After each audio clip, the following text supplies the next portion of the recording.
क्या 2027 से पहले मुख्यमंत्री आदित्यनाथ को हटाया जा सकता है? जानकार ये कह रहे हैं कि विधायक दल का समर्थन मुख्यमंत्री आदित्यनाथ के पास नहीं है, मगर मुख्यमंत्री आदित्यनाथ के पास वो है जो शायद प्रधानमंत्री नरेंद्र मोदी और अमित शाह के पास तो बिल्कुल भी नहीं है।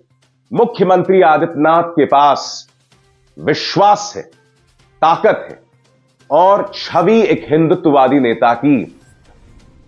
अगर मुख्यमंत्री आदित्यनाथ को हटाने की हिम्मत की जाती है तो यह भाजपा में एक बगावत ला देगा। यही नहीं, उत्तर प्रदेश के अंदर वैसे ही भाजपा का जो एक खेमा है, उनके समर्थक हैं, वो इस बात को लेकर नाराज हैं कि गुजरात लॉबी बार बार क्यों दखल देता है। जो है अक्सर मुख्यमंत्री आदित्यनाथ और अमित शाह के बीच में तनाव पैदा हो जाता है। इसलिए कहा जा सकता है कि मुख्यमंत्री आदित्यनाथ को हटाना मुश्किल है, क्योंकि अगर उन्हें हटाने की कोशिश की जाएगी तो मुख्यमंत्री आदित्यनाथ के पास दो कार्ड हैं। पहला कार्ड यूपी की अस्मिता का, यूपी की अस्मिता बनाम गुजरात। दूसरा कार्ड हिंदुत्ववादी नेता।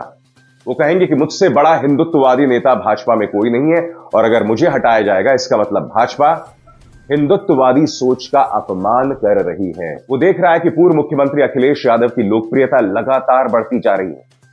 ये मत भूलिए, CSDS का सर्वे आया था चुनावों के बाद और उत्तर प्रदेश की जनता की पहली पसंद प्रधानमंत्री पद के लिए राहुल गांधी थे।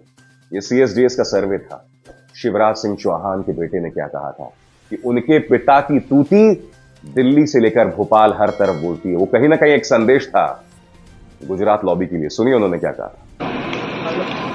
जानते तो पहले भी थे, इससे पहले मुख्यमंत्री के रूप में भी हमारे नेता लोकप्रिय थे, लेकिन पता नहीं आजकल ऐसा क्यों लगता है जब मुख्यमंत्री नहीं रहे तो और ज्यादा लोकप्रिय हो गए। और अब जब इतनी प्रचंड जीत के बाद हमारे नेता गए हैं तो आज पूरा दिल्ली भी नतमस्तक है। आज पूरा दिल्ली भी उनको जानता है, उनको पहचानता है, उनकी सम्मान करता है। और दिल्ली क्या, कश्मीर से लेकर कन्याकुमारी तक अगर किसी देश में सबसे बड़े नेताओं में अगर गिनती की जाती है तो हमारे नेता आदरणीय शिवराज सिंह चौहान की गिनती की जाती है।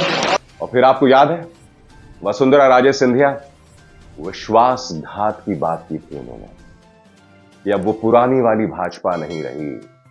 ये बयान उन्होंने दिया था और ये संदेश भी कहीं ना कहीं केंद्रीय आला कमान के लिए। सुनिए उन्होंने क्या कहा।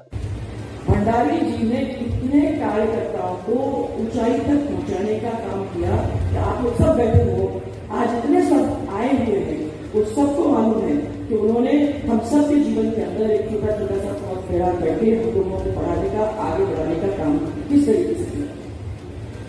उन्होंने कितने कितने कार्यकर्ताओं की उंगली पकड़ी और इस राजनीतिक पनडुब्बी की ऊपर चलाने का, उनको कैसे संभालने का, उन्होंने हाथ पकड़ के, उंगली पकड़कर उनको ले जाने का काम किया।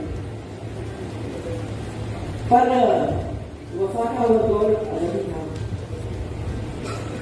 तब लोग किसी के किए हुए काम को और अच्छे काम को माना करते थे और कोई उपकार होता था तो उस उपकार को भी अच्छी तरह से समझते थे और उसको भी माना करते थे। लेकिन आज आपको बहुत कुछ देखने को मिल रहा है। लोग उसी उंगली को पहले काटने की कोशिश करते हैं जिसको पकड़कर वो चलना सीखे थे। तो ये जो बयानात आपने सुने उसका क्या मकसद है? वो बतलाता है कि भाजपा के अंदर all is not well. Bhajpa कई मोर्चों पर बिखर रही है, कमजोर हो रही है। राजस्थान में हो और कई और राज्यों में, और ऊपर से विपक्ष सक्रिय हो रहा है। राहुल गांधी, अखिलेश यादव, तेजस्वी यादव, ये तमाम लोग सक्रिय हो रहे हैं। सब्सक्राइब कीजिए न्यूज रिएक्शन चैनल को और प्रेस कीजिए नोटिफिकेशन बेल को ताकि आप पास के लेटेस्ट न्यूज अपडेट्स सबसे पहले